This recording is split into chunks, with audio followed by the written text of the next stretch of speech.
Little Miss this Canadian horror film. We got a gentleman who wants to say something right away. Yeah, I thought this was definitely my favorite of the night. Just like, I think it hit the thing it was trying to do more consistently than any of the other movies.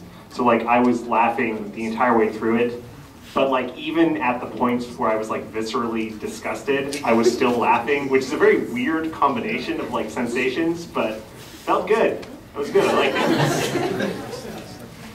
It's a great combination because usually like genres kind of like, you can have like a mystery suspense or you can have a drama, you know, but horror comedy is kind of like a clash, right? So what you're just talking about, it's funny but it's also gross at the same time. Usually those emotions don't come together, but I guess it did with this film. Go ahead. I liked it because it was the only proper horror comedy that was in this whole bunch of movies that we saw. The slapstick kind of photography that it had reminded me of Sam Raimi's style when he goes kind of comedy, like Crime Wave and stuff like that. So it was very well shot, cinematography wise. Well acted and well paced. So yeah, good job. Cool. 3 minutes, it gets in, it gets out. Horror comedy is a genre mix that shouldn't work, but it does. And that's what I found interesting. You know, it shouldn't work, but it does. And we were laughing at it, even though there's a murder. And some of the things that stood out visually, first of all, that pot of whatever that slop she cooked for him, boy, that looked disgusting, didn't it? Would anybody want to eat that? Never mind it had nails in it, just the fact that it looked so gross.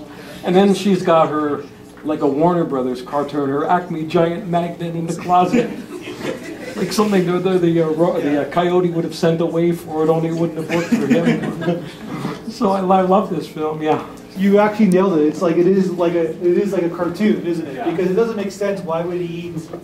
Like he would know, right? And why would she have a small little apartment, have this big bacon machine? It makes no sense, but it's absurdist and we laugh and we love it. Go ahead.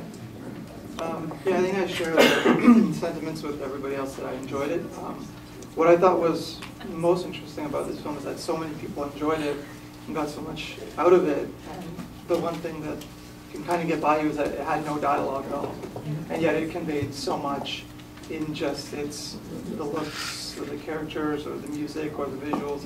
And I think that's even more difficult to do in film, is to have someone enjoy and get so much what you're trying to do without saying a word. To me, that's the most impressive part of it. It's so funny how doing this festival, people have been here many times. People love comedy, and like it usually wins the best film, a comedy. I'm not saying that this film is going to win the best film, but and it's so funny because all these filmmakers are so happy to hear the audience, and like these comedy films have such trouble getting into other festivals because they don't want to program these films. But the audience, you guys like this film because it's so crazy. Like I said, it's like production value is like simple on purpose, right?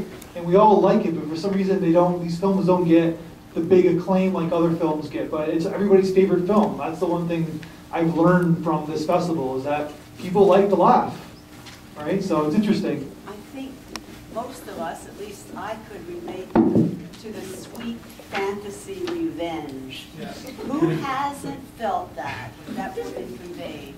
And that was even better than the humor. I mean, it was mixed, but that really did it.